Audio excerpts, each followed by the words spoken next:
जहाँ अब कस्तो कस्तो गीतहरू निकाल्छ तर त्यहाँको अडियन्सले पचाइदिन्छ क्या। तर हाम्रो यहाँ त्यो अहिले पनि भएको छैन हो। गीत चाहिँ सुन्छ है, फेरि नेपालको गीत सुन्छ, मुख छाडेको गीत पनि सुन्छ। तर हाम्रो यहाँको आर्टिस्टहरूले त्यो अलिकति अलभद्र बोल्यो भने यो खाते काम लाग्दैन है। अनि गाइस तपाईहरु पनि हान्नुहोस् यो मान्छेलाई अनफलो। यो मान्छेले र्याप गाउने भन्दैछ कि र्यापमा त्यो नराम्रो भनेर हो। यसले समाज पनि बिगार्छ, दार्जिलिङ सिक्किम सबै बिगार्छ यसले हो।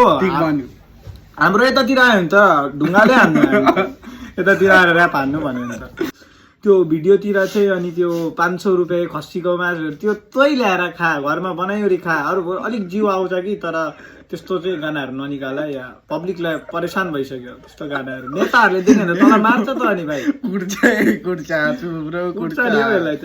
यता हाम्रो सिलगढीतिर देख्यो भने यसलाई हान्छ नि मान्छेहरूले त नभन्छ। भगवानले मुख दियो भन्दैन जे पाए त्यही बोल्ने अनि तिमी यही मुखले लात खान्छ, यही मुखले भात खान्छ थाहा छैन।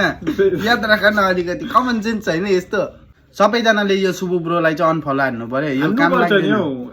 नभए त नेताहरूले तनीलाई मार्छ नि हो यस्तो पाराले त। तेरै ज्यान बचाउनु लागि भनेको। त्यही त हाम्रो फिडमा आउँछ तेरो भिडियो, त्यही भएर भनेको हामी त अनफलो हान्ने हो भाइ। यसको त ज्यान भए पो बचाउ त, सुकेको हड्डी मात्रै छ यसको त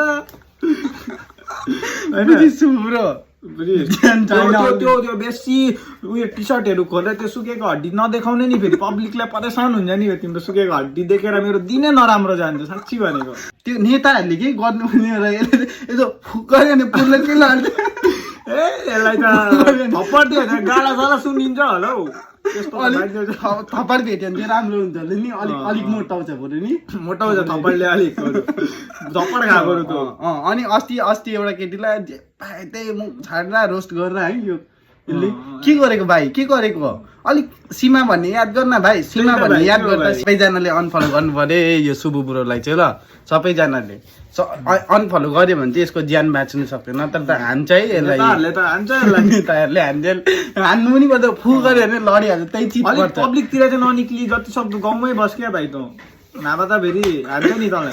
हान्छ भाइ हान्छ, यो चाहिँ हो। हाम्रो यता सिलगढीतिर देख्यो भने तँलाई हान्छ, सिलगढीतिर आउने कोसिस चाहिँ नगर्ने फेरि कुटाइ खान्छस् नि भन्नुपर्ने यो। अनि तँलाई त्यो मान्छेले खदा लगाइदिने, त्यो खदा पनि नलाउनु भन्दा गदालाई खदा सुहाउँदैन। त के भन्नु हो, यसले एउटा भिडियोमा भनेको रहेछ हो कलाकारको इज्जत छैन भनेर। अब त्यो खसीको मासु र सुँगुरको मासु भनेर त कसरी कलाकार हुन्छ भन्दा बुझिस् भाइ, बुझिस् मान्छे बन्नी न, कसरी हुन्छ कलाकार होइन भाइ। त पहिला मान्छे बन्नी न, मान्छे बन्नी त 7 किलोको मान्छे मुलासाला केटी पट्टिएन भन्छौ। त्यही त 7 किलोको मान्छेसँग को पट्टिन्छ? अरे यो 7 पनि होइन 5 किलोको यो गुइठे 5 पनि छैन होला हौ, 3 होला यो। 3 होला नि मुला। अनि मान्छे बन्नी न फर्स्ट, अरूलाई त साला सुँगुरको मासु खसीको मासु खायो, भोटमा बेचियो है, बिग्रियो भन्छ। त्यही भान तैँले खाएको भए अलिकति मोटा नेताहरूको बारेमा बेसी भनिस् कि तँलाई यता सिलगढीतिर देख्यो भने छेकछक पारा पुग्छ नि फेरि ल। नौ कुरा गरेर राम्रो कुरा गरेर नौ। नेपालको जस्तो ऱ्याप हान्ने नेपालको अडियन्सहरूले पचाइरहेको छ, केही भन्दैन भन्छ। यताको मान्छेहरूले चाहिँ के सोच्छ खोइ के सोच्छ भन्छ। अब सिक्किममा चाहिँ अब त्यो कन्सर्टहरूतिर आयो भने चाहिँ फेरि यो मान्छेलाई खदा लाउने होइन, गदालाई खदा लाउनु हुँदैन नि। अब त्यो चप्पलको माला लाउनु पर्छ जति सक्दो।